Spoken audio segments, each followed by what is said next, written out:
ATM மிஷினில் சிறிய தகடை ஒட்டி பணம் வெளியே வரவிடாமல் தடுத்து நூதன முறையில் கொள்ளை சம்பவத்தில் ஈடுபட்டிருக்காங்க இங்கே 2 வடமாநில இளைஞர்கள்.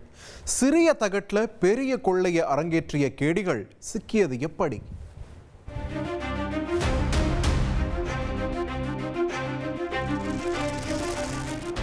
ஏடிஎம் எந்திரத்தில் பணம் வெளியே வரும் பகுதியில் அலுமினிய தகட்டை ஒட்டி நூதன முறையில் பணத்தை கொள்ளையடித்த பலே கேடிகள்தான் காவல் நிலையத்தில் கேஷுவலாக போஸ் கொடுக்கும் இந்த கருப்பு வெள்ளை டி-ஷர்ட் பாய்ஸ்.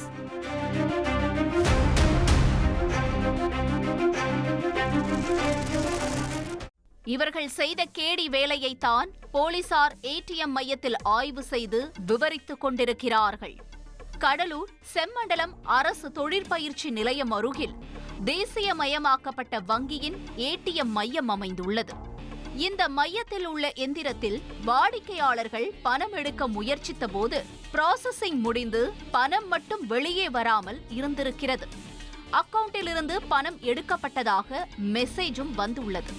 இதுகுறித்து மும்பையில் உள்ள வங்கியின் தலைமையகத்தில் இருந்து கண்காணித்த அதிகாரிகள் மையத்தில் ஏதோ மோசடி வேலை நடப்பதாக கடலூர் கிளைக்கு தகவல் கொடுத்திருக்கிறார்கள். அடுத்த கணமே வங்கி அதிகாரிகள் அந்த ஏடிஎம் மையத்திற்கு சென்றபோது அங்கு சந்தேகப்படும் வகையில் சுற்றித் திரிந்த 2 இளைஞர்களை மடக்கி பிடித்து காவல் நிலையத்தில் ஒப்படைத்திருக்கிறார்கள். மேலும் அந்த ஏடிஎம் மிஷினை திறந்து பார்த்தபோது அவர்களுக்கு காத்திருந்தது பெரும் அதிர்ச்சி. பணம் வெளியே வரும் பகுதியில் இரும்பு தகடு ஒன்று டேப் போட்டு ஒட்டப்பட்டிருந்தது. அந்த தகடுதான் பணத்தை வெளியே வரவிடாமல் மிஷினுக்குள்ளேயே விழ வைத்திருக்கிறது. உடனே அந்த வாலிபர்களிடம் விசாரித்த போதுதான் இவை அனைத்தும் அந்த இருவரின் கொள்ளை திட்டம் என்று தெரிய வந்திருக்கிறது. இவர்களின் பெயர் சிவ்பரன் சிங் மற்றும் அவினேஷ்.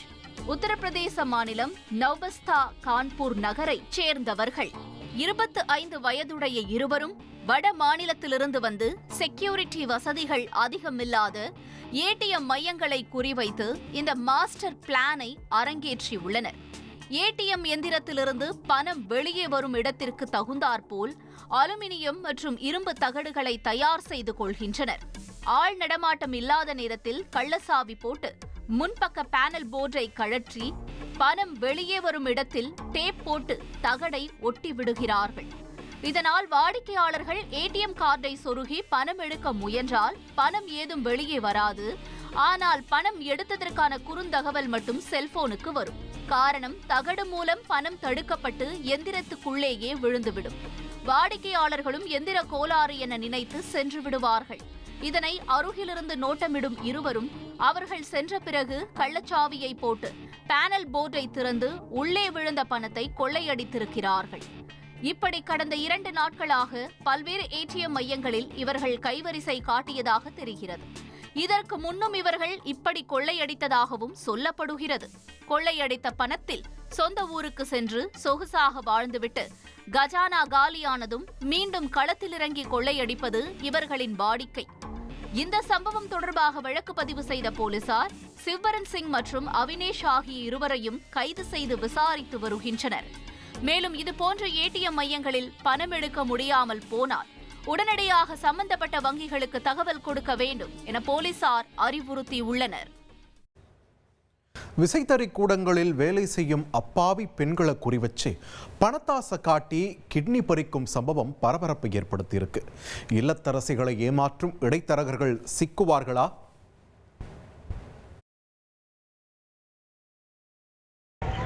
எங்களுக்கு வந்து 5 லட்ச ரூபாய்ங்களா?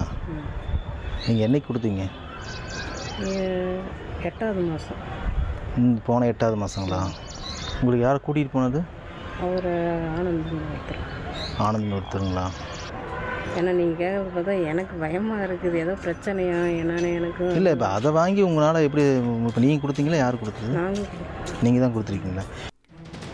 குடும்ப வறுமை காரணமாக புரோக்கர்களின் மாய வலையில் சிக்கி கிட்னியை பறிகொடுத்த அப்பாவி இல்லத்தரசிகளுள் இவரும் ஒருவர். டெஸ்ட் எல்லாம் எடுக்கிறதுக்கு யார் கொடுத்தீங்க? கிட்னி அங்கே போய் யாருக்கு கொடுத்தீங்க நீங்கள்? ஒரு பார்ட்டிக்கார்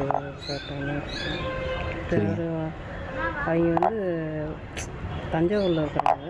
அவங்க அவங்களுக்கு அவங்க லேடிக்கு சரிங்க.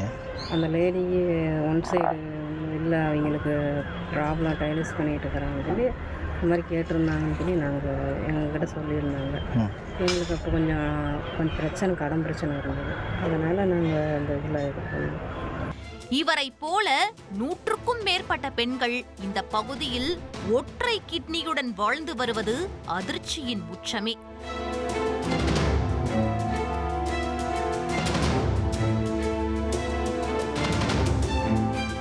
வேலையின்மை, கந்துவட்டி கொடுமை என பல இன்னல்களுக்கு மத்தியில் வறுமை இந்த பெண்களின் உடல் உறுப்புகளை காவு கேட்கிறது.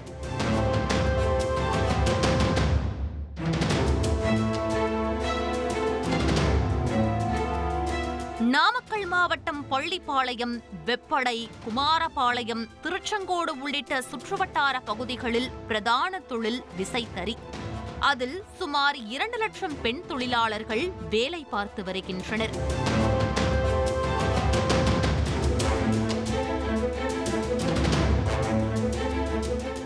ஆனால் இவர்களுக்கு போதிய வருமானம் வருவதில்லை. இதில் 6 மாதம் வேலை, 6 மாதம் வேலையின்மை நிலையும் ஏற்படும். அப்போது குடும்ப சூழ்நிலையை சமாளிக்க கந்து வட்டி, மீட்டர் வட்டி, மைக்ரோ பினான்ஸ் மூலம் கடன் பெறுகின்றனர். ஆனால் வேலையின்மையால் அதையும் திரும்ப செலுத்த முடியாத சூழல் ஏற்படுகிறது. அந்த கடனை கேட்டு நிதி நிறுவனங்களும் வட்டிக்காரர்களும் வீட்டிற்கே வந்து திட்டி தீர்த்து அவமானப்படுத்துவதெல்லாம் சொல்ல முடியாத ஒன்று. அப்படிப்பட்ட இக்கட்டான சூழலில் சிக்கி தவிக்கும் இல்லத்தரசிகளை குறிவைத்துதான் கிட்னி மாஃபியா சிறுநீரகங்களை பறிக்கிறது. நாமக்கல் மாவட்டம் குமாரபாளையம் தாலுகா பள்ளிப்பாளையத்தில் தொடர்ச்சி கிட்னி திருட்டுன்னு சொல்லி பேசப்படுது. இதை இப்போ தான் பேசப்படுது, ஆனால் இல்லை 1991, 92 காலகட்டங்கள்லேருந்து கிட்னி திருட்டு வந்து நடந்துட்டு இருக்குது.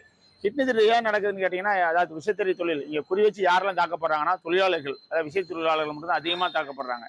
எப்படின்னு கேட்டிங்கன்னா, இவங்க வந்து தறி ஓட்டுறப்ப அங்கே முன்பணம் சொல்லக்கூடிய பாய்க்கு வாங்குறாங்க. அங்கேயும் அதாவது கந்து வட்டி, மீட்டர் வட்டி, மைக்ரோ ஃபைனான்ஸ் போன்ற பணங்கள் அதிகம் வாங்கப்பட்டு கடனை திருப்பி செலுத்த முடியாமல் தன் மானத்தை காப்பாற்றுறதுக்காக தன்னோட அங்கத்தை விற்கிறாங்க.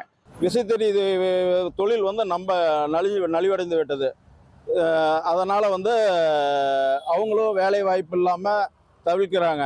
இந்த மாதிரி சூழ்நிலையை பயன்படுத்தி இடைத்தரகர்கள் வந்து அதை கரெக்டாக பயன்படுத்தி இந்த மாதிரி அனுப்பிச்சிடுறாங்க. கடந்த சில ஆண்டுகளுக்கு முன் இதேபோல் அப்பாவி பெண்களிடம் பணத்தாசை காட்டி கிட்னி விற்பனையில் மோசடியில் ஈடுபட்ட இடைத்தரகர்கள் கைது செய்யப்பட்டனர். இந்நிலையில்தான் தற்போது மீண்டும் களத்தில் இறங்கியிருக்கிறது கிட்னி விற்பனை கும்பல். அதிலும் குறிப்பாக பள்ளிப்பாளையம் அடுத்த அன்னை சத்யா நகர் பகுதியை சேர்ந்த விசைத்தறி தொழிலில் ஈடுபட்டு வரும் பெண்களிடம் குடும்ப வறுமையை காரணம் காட்டி ஒரு கிட்னிக்கு 10 லட்சம் பணம் கிடைக்கும் என நைசாக பேசி வலையில் வீழ்த்துகின்றனர். அதற்கு சம்மதிக்கும் பெண்களை இரத்த சொந்தங்களுக்கு உறுப்புகளை தானம் செய்வது போல போலியாக ஆவணங்களை தயார் செய்து பெங்களூரு, கொச்சி உள்ளிட்ட பகுதிகளில் செயல்படும் தனியார் மருத்துவமனைக்கு அழைத்து சென்று இடைத்தரகர்கள் மூலம் கிட்னி விற்பனை செய்யப்பட்டிருக்கிறது. மானம் போயிடக்கூடாதுக்காக அங்கத்தை விற்று அது பணம் அதுக்காக பணம் முறையா வருது. ஆனால் இல்லை, இவங்க பல லட்ச ரூபாய் விற்று இவங்க சொற்ப தொகையாக வெறும் 40,000 கொடுக்குறாங்க. அப்புறம் ஏன் யாரும் இன்னைக்கு வரைக்கும் புகாரே கொடுக்கல அப்படிங்கிற ஒரு கேள்வி எழுது. ஏன் புகார் கொடுக்கல அப்படின்னு பார்த்தா, கொடுக்கும்போது என்ன பண்ணிடுறாங்கன்னா, என்ன பண்ணாலும் யாருக்கும் தெரியக்கூடாது, யார்ட்டையும் சொல்லக்கூடாதுன்னு சொல்லி ஒரு மிரட்டி தான் கூட்டிட்டு போறாங்க. அதாவது மர்மமாக கூட்டிட்டு போறாங்க. எங்க கூட்டிட்டு போறாங்க, எதுக்கு போடுவாங்க, கடைசி வரைக்கும் கொடுக்குற வரைக்கும் அவங்களுக்கு தெரியறது இல்லை. இன்னொரு பக்கம் என்ன கேட்டீங்கன்னா, அந்த முகோரி அது இருக்கிறவங்க தான் எடுக்கிறாங்கன்னா, விதிமுறை நிறைய வச்சிருந்தாலும் கூட முகோரி சொல்ற மாதிரி அவங்க எடுக்கிறது இல்லை. என்ன மாதிரி எடுக்கிறாங்கன்னா, முகோரி மாற்றப்பட்டு இன்னைக்கெல்லாம் முதல்ல ரேஷன்ல முகோரி மாத்தினாங்க, எல்லாம் பண்ணாங்க. இப்ப ஆதார் கார்டுல முகோரி மாற்றப்படுறது, பேரு அப்பா பேர் மாற்றப்படுது. இந்த ஊருக்கு திருவண்ணாமலை மாற்ற போறான், இங்க இருக்கிற கேரளாக்காரன் மாற்றப்பட்டு அப்படி கொடுக்கப்பட்டு ரத்த சொந்த வகையா காட்டப்பட்டு அப்படி கிட்னி எடுக்கப்பட்டு எல்லாம் இருக்குது. இதில் கடந்த ஆண்டு ஆகஸ்ட் மாதம் அதே பகுதியை சேர்ந்த வறுமையில் வாடி வந்த ஒரு பெண்ணை பெரம்பலூரில் உள்ள தனியார் மருத்துவமனைக்கு இடைத்தரகர் ஆனந்தன் என்பவர் மூலமாக அழைத்து சென்று கிட்னி பறிக்கப்பட்டிருக்கிறது. இதற்கு அவருக்கு 5 லட்சம் ரூபாய் கொடுக்கப்பட்டுள்ளது. இதுவரை 100க்கும் மேற்பட்ட பெண்களிடம் இப்படி கிட்னி பறிக்கப்பட்டிருக்கலாம் என்று சொல்லப்படுகிறது. வெளியே சொல்லக்கூடாது என மிரட்டியே இந்த சதிவேளையில் பெண்களை ஈடுபடுத்துகின்றனர். அது மட்டுமின்றி சிறப்பு பிரிவு ரத்தம் உள்ளவர்களின் கிட்னி 50 லட்சம் வரை விலை போகும் என்று கூறப்படுகிறது. ஆனால் ஒரு கிட்னிக்கு 10 லட்சம் கொடுப்பதாக கூறி பெண்களை அழைத்து செல்லும் இடைத்தரகர்கள் அறுவை சிகிச்சை முடிந்ததும் பேசிய பணத்தை கொடுக்காமல் மோசடியில் ஈடுபட்டுள்ளதாகவும் குற்றம் சாட்டப்படுகிறது. சிகிச்சைக்கு பின் ஒற்றை கிட்னியுடன் அவர்கள் உடல் ரீதியாக பல பிரச்சனைகளை எதிர்கொள்வதாகவும் கூறப்படுகிறது. மேலும் இந்த கிட்னி கும்பலிடம் சிக்க முக்கிய காரணம் கடன் பிரச்சனையில் பெண்கள் விபச்சாரத்தில் தள்ளப்படும் சூழலும் ஏற்படுவதுதானாம். உடலை விற்பதற்கு உறுப்பை விற்பது எவ்வளவோ மேல் என நினைத்துதான் பல பெண்கள் இதற்கு ஒப்புக்கொள்வதாக சொல்லப்படுகிறது. விசைத்தறி தொழில்கள்லாம் முடங்கப்பட்டிருப்பதால் அவர்கள் வாங்கிய கடனுக்காக இந்த மைக்ரோ ஃபைனான்ஸு லோக்கல் ஃபைனான்ஸ் இருக்கவங்கலாம் கந்து கொடுத்துட்டு அவங்கள மிரட்டுறதுனால அவங்க இந்த கிட்னியை கொடுத்து தங்களுடைய கடன்களை அடைச்சிட்டு இருக்காங்க. இந்த மைக்ரோ ஃபைனான்ஸ்காரங்க சொற்ப தொகைகளை கொடுத்துட்டு அவங்க வீட்டில் உட்காந்துட்டு அடாவடித்தனம் பண்ணி அதை வசூல் பண்ணுறனால பெண்கள் ஒரு விபச்சாரத்துக்கு தள்ளப்படுற நிலைமை கூட இருக்குது. அதெல்லாம் மறைக்கிறதுக்காக பொதுமக்கள் கிட்னியை விற்கிறாங்க. இந்த தகவல் சோசியல் மீடியாக்களில் வைரலான நிலையில் குமாரபாளையம் வட்டாட்சியர் சிவக்குமார், பள்ளிப்பாளையம் காவல் ஆய்வாளர் சிவக்குமார், மாவட்ட சுகாதார திட்டநல பணிகள் இணை இயக்குநர் ராஜ்மோகன் தலைமையிலான குழுவினர் கிட்னி விற்பனை இடைத்தரகராக செயல்பட்டு வருவதாக கூறப்படும் ஆனந்தன் என்பவரை விசாரிப்பதற்காக அவருடைய வீட்டிற்கு சென்றிருக்கிறார்கள். ஆனால் ஆனந்தன் அங்கே இல்லை. வீட்டிற்கு பூட்டு போட்டுவிட்டு எஸ்கேப் ஆகியிருக்கிறார். பள்ளிப்பாளையம் அரசு மருத்துவமனை சார்பில் காவல் நிலையத்தில் இந்த கிட்னி விற்பனை விவகாரம் குறித்து உரிய நடவடிக்கை எடுக்குமாறு புகார் மனு கொடுக்கப்பட்டுள்ளது. புகாரின் பேரில் காவல்துறையினர் தொடர்ந்து ஆனந்தனை தேடி வருகிறார்கள். இந்த உடல் உறுப்பு தானம் என்பது ஒரு மிகப்பெரிய மனிதநேயம் உள்ள ஒரு நடவடிக்கை. அதை விற்பனையாவோ இல்லை வியாபாரமாவோ ஆக்குவதென்பது கடுங்குற்றம். அது யார் செய்தாலும் எங்கே செய்தாலும் உடனடியாக நடவடிக்கைகள் மேற்கொள்ளப்பட்டு வருகிறது. அந்த வகையில் நாமக்கல்லில் ஏற்கனவே நடைபெற்ற அந்த நிகழ்வை ஒட்டி தொடர்ச்சியாக விசாரணை நடைபெற்று கொண்டிருக்கிறது. அந்த மாதிரி யார் செய்தாலும் தண்டனைக்குரியது. அதை இப்போ விசாரிச்சுட்டு இருக்கிறாங்க. இது நிச்சயமாக குற்றவாளிகள் தப்பவே முடியாது. இந்த நிலையில் தமிழ்நாடு மருத்துவ மற்றும் ஊரக நலப்பணி இயக்குனர் ராஜமூர்த்தி தமிழ்நாடு முழுவதும் இது போன்ற புரோக்கர்கள் எங்கெல்லாம் செயல்படுகிறார்கள் என்பதையும் எந்தெந்த மருத்துவமனைகளில் சட்டவிரோதமாக கிட்னி பெறப்படுகிறது என்பதையும் கண்டறிய அதிகாரிகளுக்கு உத்தரவிட்டுள்ளார். மேலும் கிட்னி விற்பனை செய்த நபர்கள் குறித்தும் அவர்களுக்கு இடைத்தரகர்களாக செயல்பட்ட நபர்கள் குறித்தும் விசாரிக்க நாமக்கல் மாவட்ட மருத்துவ இயக்குனர் உத்தரவின் பேரில் தனி குழு ஒன்றும் அமைக்கப்பட்டு விசாரணை நடைபெற்று வருகிறது. பள்ளிப்பாளையம், குமாரபாளையம், திருச்செங்கோடு மற்றும் அதன் சுற்றுவட்டார கிராமங்களில் உள்ள ஏழைகளை டார்கெட் செய்து கடந்த 10 வருடங்களுக்கு மேலாக அவ்வப்போது கிட்னி திருட்டு நடைபெற்று வருவதும் இந்த விசாரணையில் தெரிய வந்திருப்பதாக தகவல் வெளியாகி அதிர்ச்சி அடைய வைத்துள்ளது. கிட்னி யாருக்காக வாங்கப்பட்டது என்பதையும் கண்டறிந்து எந்தெந்த மருத்துவர்கள் இந்த சட்டவிரோத அறுவை சிகிச்சையில் ஈடுபட்டுள்ளனர் என்பதையும் கண்டறிந்து கடும் நடவடிக்கை எடுக்க வேண்டும் என்பதே அனைவரின் எதிர்பார்ப்பாகவும் உள்ளது. 10 வயது சிறுமி பாலியல் வன்கொடுமை செய்யப்பட்ட வழக்கு பெரும் அதிர்வலைகளை ஏற்படுத்தியுள்ள நிலையில் மர்ம நபரை கைது செய்ய கோரி சிறுமியின் உறவினர்கள் காவல் நிலையத்தை முற்றுகையிட்டதால் பரபரப்பான சூழல் நிலவியது. கும்மிடிப்பூண்டி அருகே 10 வயது சிறுமியை பாலியல் வன்கொடுமை செய்த மர்ம நபரை கைது செய்ய கோரி சிறுமியின் உறவினர்கள் ஆரம்பாக்கம் காவல் நிலையத்தில் முற்றுகையிட்டனர். திருவள்ளூர் மாவட்டம் கும்மிடிப்பூண்டி அருகே 10 வயது சிறுமி மர்ம நபரால் பாலியல் வன்கொடுமை செய்யப்பட்டு சிகிச்சை பெற்று வருகிறார். பாதிக்கப்பட்ட சிறுமிக்கு ஆதரவாக பல்வேறு கட்சியினரும் அமைப்புகளும் ஆறுதல் தெரிவித்து வரும் நிலையில் போலீசார் 8 தனிப்படைகள் அமைத்து மர்ம நபரை தீவிரமாக தேடி வருகின்றனர். போலீசார் விரைந்து மர்ம நபரை கைது செய்ய வலியுறுத்தி சிறுமியின் உறவினர்கள் ஆரம்பாக்கம் காவல் நிலையத்தை முற்றுகையிட்டனர். 2 நாட்களில் தீர்வு கிடைக்காத பட்சத்தில் சென்னை கொல்கத்தா தேசிய நெடுஞ்சாலையில் சாலை மறியல் செய்ய உள்ளதாகவும் சிறுமியின் உறவினர்கள் எச்சரித்துள்ளனர். இதனிடையே பாலியல் தொல்லை கொடுத்த நபரை பிடிக்க 3 டிஎஸ்பிக்கள் குழு அமைத்து போலீசார் தேடி வருகின்றனர். குறிப்பாக தமிழக ஆந்திர எல்லையில் துப்பாக்கி ஏந்திய போலீசார் தீவிர வாகன சோதனையில் ஈடுபட்டு வருகின்றனர்.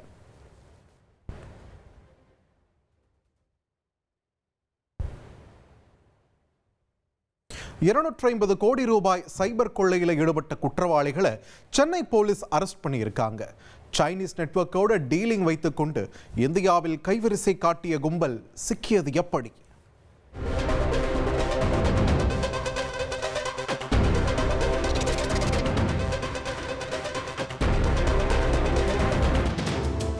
உலகிலேயே அதிகமான டிஜிட்டல் பரிவர்த்தனைகளை மேற்கொள்ளக்கூடிய நாடு என்கிற பெருமைக்கு சொந்தக்காரரான இந்தியாவில்தான் சமீப காலமாக சைபர் குற்றங்களின் எண்ணிக்கையும் கணிசமாக உயர்ந்து வருகிறது.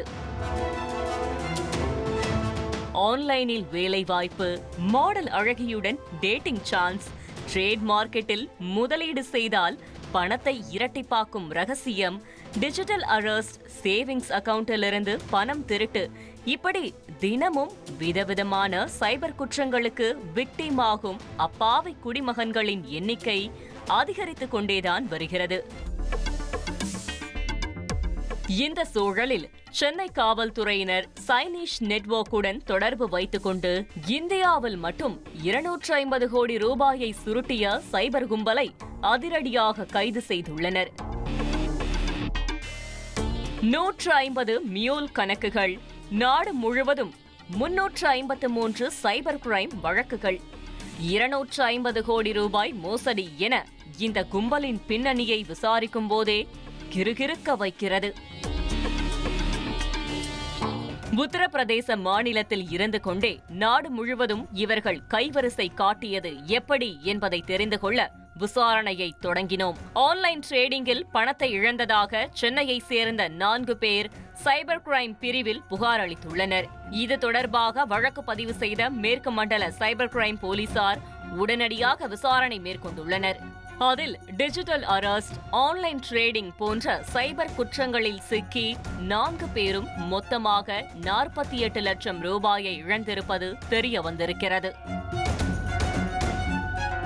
பாதிக்கப்பட்ட நபர்கள் அளித்த ஆதாரங்களை அடிப்படையாக வைத்து வங்கி பரிவர்த்தனைகளை ஆய்வு செய்துள்ளனர். அதில் சைபர் கொள்ளையர்கள் விக்டிமின் வங்கி கணக்கிலிருந்து திருடிய பணத்தை ஒரே நேரத்தில் பல அக்கவுண்டிற்கு டிரான்ஸ்பர் செய்து அதனை மீண்டும் மணி லாண்டரிங் மூலம் அவர்களுடைய அக்கவுண்டிற்கே கொண்டு வந்திருப்பது தெரிய வந்திருக்கிறது. இது எப்படி சாத்தியமானது என இன்னும் ஆழமாக விசாரித்த போதுதான் அவர்கள் பண பரிமாற்றத்திற்கு பயன்படுத்திய அத்தனை வங்கி கணக்குகளும் குற்ற சம்பவங்களுக்கு பயன்படுத்துவதற்காகவே மெயின்டைன் செய்யப்படும் மியூல் அக்கவுண்ட்ஸ் என்பதை கண்டுபிடித்திருக்கிறார்கள். மியூல் கணக்கு என்பது ஒரு நபரோ அல்லது குழுவோ தங்களது அடையாளத்தை மறைத்து வேறொரு நபரின் வங்கி கணக்கை பயன்படுத்தி சட்டவிரோத பணப்பரிமாற்றம் செய்யும் செயல்முறையை குறிக்கும். பெரும்பாலும் வங்கிகளில் அக்கவுண்ட் வைத்திருக்கும் பாமர மக்களின் அறியாமையை சாதகமாக்கி சைபர் குற்றவாளிகள் இதனை பயன்படுத்தி வருவதாக சொல்லப்படுகிறது.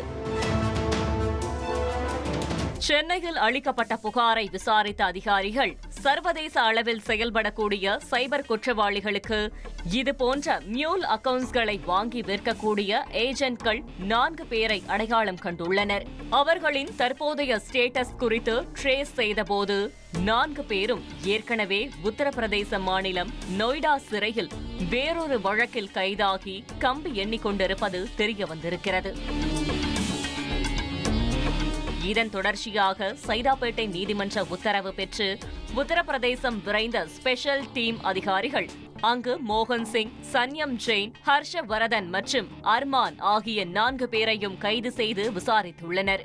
அதில் மேலும் பல திடுக்கிடும் உண்மைகள் வெளிச்சத்திற்கு வந்திருக்கிறது. சைனீஷ் டிராகன் என்கிற செயலியை பயன்படுத்தி வந்த இந்த சைபர் குற்றவாளிகள் அதன் மூலம் இந்தியாவில் உள்ள மியூல் கணக்குகளை சர்வதேச அளவில் செயல்படக்கூடிய சைபர் கிரைம் நெட்வொர்க்கிற்கு வழங்கி வந்திருப்பது தெரிய வந்திருக்கிறது. இந்த சைனீஷ் செயலி மூலம் மற்றவர்களின் வங்கி பரிவர்த்தனைகளை அவர்களின் கட்டுப்பாட்டுக்குள் வைத்திருக்க முடியும் என்றும் சொல்லப்படுகிறது. சைபர் கிரைம் மூலம் கொள்ளையடிக்கும் பணத்தை இந்த செயலியில் பதிவு செய்யப்பட்டுள்ள மியூல் அக்கவுண்ட்ஸ் மூலம் வெளிநாடுகளில் உள்ள 6 வங்கி கணக்கிற்கு அனுப்பியுள்ளனர். அதன் பிறகு அந்த பணத்தை கிரிப்டோ கரன்சியில் முதலீடு செய்யும் கும்பல் அதனை முதலில் அமெரிக்க டாலராக மாற்றி அதன் பிறகு மணி லாண்டரிங் மூலம் அதனை இந்தியாவிற்குள் கொண்டு வந்து பங்கு பிரித்துக் கொண்டிருப்பதும் விசாரணையில் உறுதியாகியுள்ளது. இதுவரை 153 மியூல் வங்கி கணக்குகள் மூலம் இந்தியாவில் கொள்ளையடித்த பணத்தை சர்வதேச நெட்வொர்க்கிற்கு பகிர்ந்திருப்பது தெரிய வந்திருக்கிறது. அதோடு கைதானவர்கள் மீது நாடு முழுவதும் மொத்தம் 353 வழக்குகள் உள்ளதும் தமிழகத்தில் மட்டும் இவர்கள் மீது 36 வழக்குகள் பதிவாகி இருப்பதும் அதிர்ச்சி அளிப்பதாக உள்ளது. இந்தியாவில் மட்டும் இவர்கள் 250 கோடி ரூபாய் வரை சைபர் கிரைம் மோசடி மூலம் ஏமாற்றியுள்ளதாக விசாரணை அதிகாரிகள் தெரிவித்துள்ளனர். அந்த பணத்தை எங்கெங்கு முதலீடு செய்துள்ளனர், யார் யாரிடம் கொடுத்து வைத்துள்ளனர் போன்ற பல கோணங்களில் தற்போது தீவிர விசாரணையானது நடைபெற்று வருகிறது. டிஜிட்டல் இந்தியாவில் சாமானிய மனிதர்களிடமுள்ள அறியாமையை பயன்படுத்தி சமீப காலமாக படித்த இளைஞர்கள் கூட ஷார்ட் ரூட்டில் பணக்காரனாக வேண்டுமென்கிற எண்ணத்தோடு அதிக அளவில் சைபர் கிரைம் மோசடியில் ஈடுபட தொடங்கிவிட்டனர். அதன் காரணமாக இதுபோன்ற குற்றங்களில் கைது செய்யப்படும் நபர்களுக்கு எளிதில் பிணை கிடைத்து விடாமல் கடுமையான தண்டனைகளை நீதிமன்றம் வழங்கினால் மட்டுமே சைபர் குற்றங்கள் குறையும் என சமூக ஆர்வலர்கள் தெரிவிக்கின்றனர். கேரளாவில் மாணவர்கள் ஒருவரை ஒருவர் கடுமையான தாக்கும் காட்சிகள் அதிர்ச்சியை ஏற்படுத்தியுள்ளது. கேரள மாநிலம் பாலக்காடு அருகே பள்ளி மாணவர்களிடையே நடைபெற்ற மோதல் சம்பவம் குறித்த வீடியோ வெளியாகி பரபரப்பை ஏற்படுத்தியுள்ளது. மன்னார்காடு பகுதியில் 2 பள்ளிகள் செயல்பட்டு வரும் நிலையில் இவ்விரு பள்ளிகளில் பயிலும் மாணவர்களுக்கு இடையே அவ்வப்போது சிறு சிறு மோதல் ஏற்படுவதுண்டு. இந்த நிலையில் இரு மாணவர்களுக்கிடையே ஏற்பட்ட பிரச்சினை பெரிதாகி 2 பள்ளிகளைச் சேர்ந்த மாணவர்கள் கும்பலாக மோதிக்கொண்டனர். இதை கண்ட அப்பகுதியினர் மாணவர்களை அப்புறப்படுத்தி மோதல் போக்கை முடிவுக்கு கொண்டு வந்தனர். இதுகுறித்த வீடியோ தற்போது வெளியாகி பரபரப்பை ஏற்படுத்தியுள்ளது.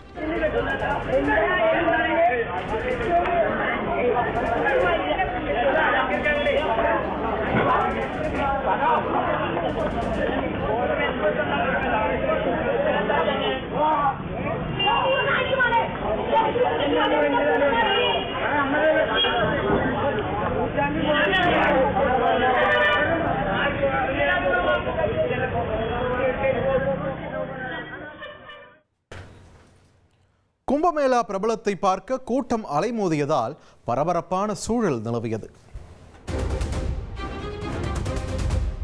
கும்பமேளாவில் பிரபலமடைந்த மோனலிசாவை படப்பிடிப்பு தளத்தில் காண கட்டுக்கடங்காத கூட்டம் கூடியது.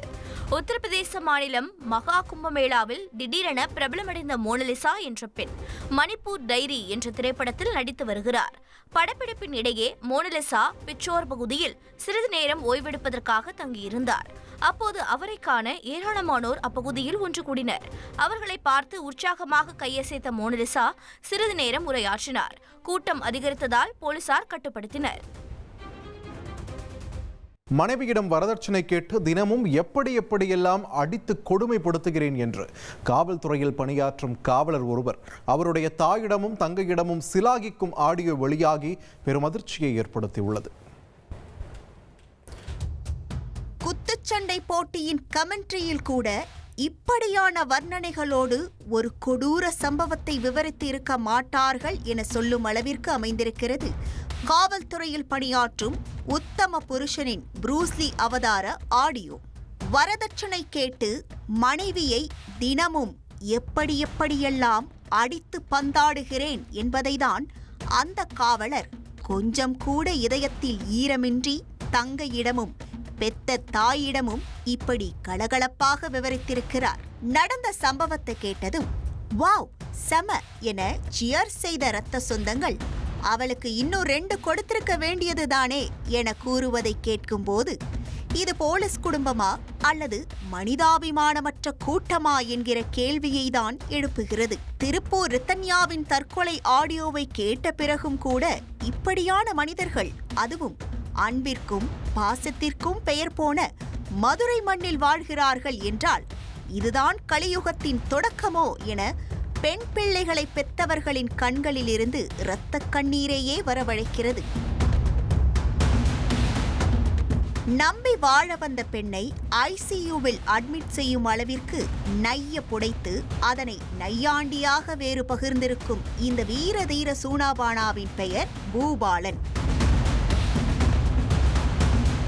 விருதுநகர் மாவட்டம் சாத்தூர் வட்டத்தில் டிராபிக் இன்ஸ்பெக்டராக பணியாற்றி வரும் செந்தில் குமரன் என்பவரின் ஒரே மகன்.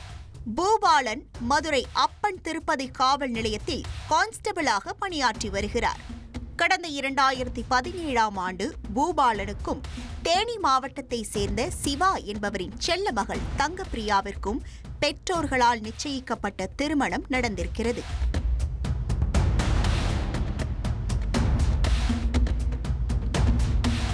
வரதட்சணை கேட்பதும் குற்றம், அதனை வாங்குவதும் குற்றம் என்கிற சட்டம் தெரிந்த செந்தில் குமரனின் குடும்பத்தினர் மகன் டிபார்ட்மெண்டில் வேலை பார்ப்பதாக கூறியும் விரைவில் ப்ரமோஷன் பெறப்போவதாக நம்ப வைத்தும் வரதட்சணையாக 60 பவுண்ட் நகை, போலீஸ் மாப்பிள்ளைக்கு புல்லட் பைக் மற்றும் சீர்வரிசையாக தட்டுமுட்டு சாமான்களில் தொடங்கி ஹோம் அப்ளையன்சஸ் வரை அனைத்தையும் லிஸ்ட் போட்டு வாங்கியிருக்கிறார்கள். இத்தனைக்கும் தங்கப்பிரியா ஒன்றும் சாதாரண ஆள் கிடையாது. அவர் ஒரு தனியார் பள்ளியின் ஆசிரியர். தற்போது இந்த தம்பதிக்கு 2 மகன்கள் உள்ள நிலையில் பூபாலனின் குடும்பத்தினர் தங்கப்பிரியாவிடம் தினமும் வரதட்சணை கேட்டு டார்ச்சர் செய்து வந்துள்ளனர். தங்கப்பிரியாவின் பெற்றோரும் அவர்களால் முடிந்தவரை சம்பந்தியின் மனம் நோகாமல் பெண்ணை கட்டி கொடுத்த பாவத்திற்காக இஎம்ஐ கட்டுவதைப் போல மாப்பிள்ளை முரண்டு பிடிக்கும் போதெல்லாம் பல தவணைகளில் வரதட்சணையை சந்தாவாக கட்டி வந்துள்ளனர். சமீபத்தில் தங்கப்பிரியாவின் தந்தை அவருடைய மகனுக்கு 1 கோடி ரூபாய் பெறுமான வீட்டை வாங்கி கொடுத்திருப்பதாக தெரிகிறது. இதனை கேள்விப்பட்டதும் வயிறு இருந்தே சூடான பூபாலனும் அவருடைய பங்கிற்கு தனக்கும் மகனுக்கும் கொடுத்ததைப் போலவே ஒரு வீடு வேண்டுமென கொஞ்சம் கூட வெட்கமே இல்லாமல் கேட்டு முரண்டு பிடித்துள்ளார். கணவரும் மாமனாரும் காவல்துறையில் பணியாற்றி வந்த காரணத்தால் தனக்கு நடக்கும் கொடுமைகளை தங்கப்பிரியா வெளியே சொல்ல முடியாமல் தவித்ததாக தெரிகிறது.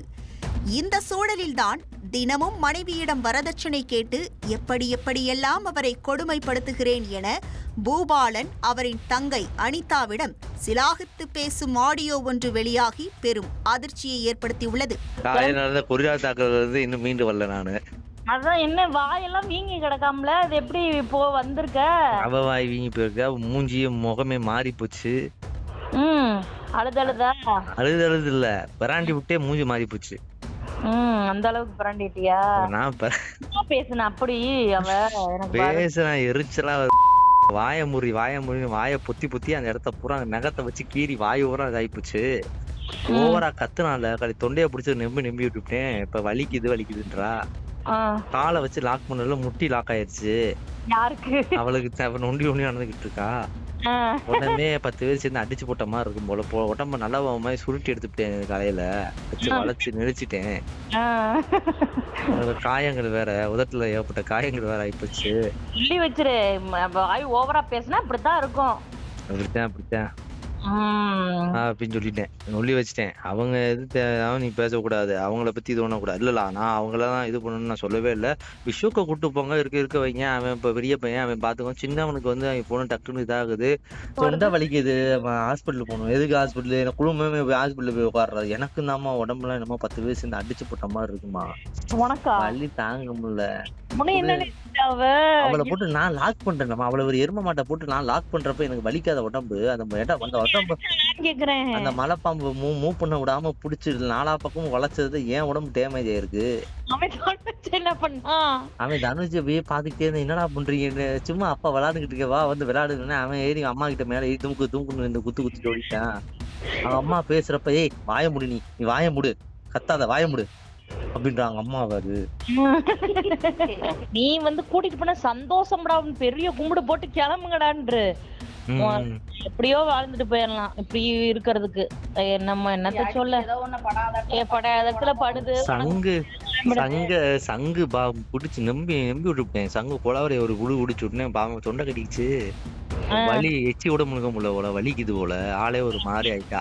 அங்க போனங்கிட்டா சங்கடம் தானே, சொனங்கிட்டா. முகங்கெல்லாம் அப்படி மாறி போச்சு. முகம் இழுத்து விட்டது, முகத்துலதான் அடிப்படுது. அப்புறம் எப்படி துமுறு? ஏன் இப்படி பேசுற? அப்ப பேசுற, அதத்தான் சொன்னேன். ஒரு பேசுனா அப்படித்தான். அப்படி தேவையெல்லாம் பேசாத, நீ வாய மூடு, இல்லன்னா இப்படித்தான் நடக்கும். மகனின் இந்த செயலை ஒரு பெண்ணாக கண்டித்து இருக்க வேண்டிய பூபாலனின் தாய் விஜயாவோ அவருக்கு மேலும் கொம்பு சீவி மருமகளின் கதையை முடிக்க ஸ்கெட்ச் போட்டு கொடுப்பதை போல உசுப்பேற்றியுள்ளார். எங்க கல்யாணத்துக்கு என்ன கொடுத்தீங்க நீங்க கேட்க வேண்டியதானே? எங்க கல்யாணத்துக்கு ஒரு 50,000 கொடுத்து முடிச்சுக்கிட்டீங்க. மகனுக்கு ஆகுனா பிள்ளைங்க எல்லாம் ஒண்ணுங்கிறீங்க. உங்க மகனுக்கு மாத்திரம் அப்படி கல்யாணம் பண்ணிருக்கீங்க அப்படின்னு கேட்கணும் உடையலாம். ஆனா நாக்கு பிடிங்கிற மாதிரி எதுக்கு அவங்க எல்லாம் வச்சுக்கவே வச்சுக்காத பேச்சே வச்சுக்காத. அவன்கிட்ட எத்தனை டைமா கேக்குறது? இப்ப ஒண்ணும் இல்ல, கொண்டாடிட்டு தான் கேட்கணும். இந்த நிலையில் மகன்களுக்கு காது குத்து விழா எடுக்க திட்டமிட்ட பூபாலன் மாமனாரிடமிருந்து 2 பிள்ளைகளுக்கு 5 பவுண்ட் தங்க செயின் போட வேண்டும் என டிமாண்ட் வைத்திருக்கிறார். இது தொடர்பாக தங்கப்பிரியாவும் அவருடைய மாமனார் செந்தில்குமரனிடம் நியாயம் கேட்டு முறையிட்டிருக்கிறார். ஆனால் இதெல்லாம் பெத்தவங்களின் கடமை செய்துதான் ஆக வேண்டுமென டிராபிக் இன்ஸ்பெக்டரும் தங்கப்பிரியாவிடம் கராராக பேசிய ஆடியோவும் வெளியாகியுள்ளது. இவனுக்கு ஒரு 5 பவுன், அவனுக்கு ஒரு 5 பவுன் போட சொல்லு, சீர்வரிசாதுன்னு பாரு, கெடா விட்டு இதெல்லாம் செய்ய சொல்லு, வைக்க சொல்லு. இது வரைக்கும் என்ன பண்ணியிருக்காரு, வச்சிருக்காரு. மகனுக்கு மட்டும் வீடு வாங்கி கொடுத்துருக்காரு, நம்ம டாக்டர் பிள்ளைய கல்யாணம் பண்ணி கொடுத்துருக்காரு. மகன் உனக்கு என்ன பண்ணியிருக்காரு, என்ன ஏதுன்னு கேட்டு செய்ய சொல்லு, வைக்க சொல்லு இப்படின்ற மாதிரி பேசிட்டு இருக்காரு மாமா. இல்லடா, உலகத்துல எல்லாரும் தாய் தப்பிட்டு கேட்பாங்க. இல்ல மாமா, எனக்கு அப்ப நீ கேட்கலன்னா அப்புறம் அவன் கேட்கற மாதிரி அதுல அது இது எதுக்கு மாமா அப்படி எதிர்பார்க்கணும்? எனக்கு புரியல மாமா. நான் என்னன்னா மாமா, அது நான் பேசிக்கிறேன்னு நீ சொல்லிட்டேன்னா அவன் இல்ல இல்லன்னு சொன்னா நீ அப்புறம் நீ கேட்கலன்னு இதுல என்ன மாமா பேசுறதுல இருக்கு? இவர் என்ன சொல்றாரு, எனக்கு 5 பவுன் போட சொல்லுன்னு சொல்றாரு. நடந்த கொடூர தாக்குதலில் படுகாயமடைந்த தங்கப்பிரியா தற்போது மதுரை ராஜாஜி அரசு மருத்துவமனையில் அனுமதிக்கப்பட்டு சிகிச்சை பெற்று வருகிறார். இந்த சம்பவம் தொடர்பாக காவல்துறையினர் constable Bhupalan, traffic inspector Senthilkumaran, இன்ஸ்பெக்டரின் மனைவி விஜயா மற்றும் மகள் அனிதா ஆகிய 4 பேர் மீது வழக்கு பதிவு செய்துள்ளனர். இதனை கேள்விப்பட்டதும் செல்போனை சுவிட்ச் ஆஃப் செய்த போலீஸ் குடும்பம் விசாரணைக்கு பயந்து தலைமறைவாகி இருக்கிறார்கள். தினமும் வரதட்சணை கொடுமையால் பெண்கள் உயிரை மாய்த்து கொள்ளும் பல சம்பவங்களுக்கு மத்தியில் போலீஸ் குடும்பமே மருமகளை வரதட்சணை கேட்டு அக்யூஸ்டை போல அடித்து சித்திரவதை செய்துள்ளது பெரும் அதிர்ச்சியை ஏற்படுத்தியுள்ளது.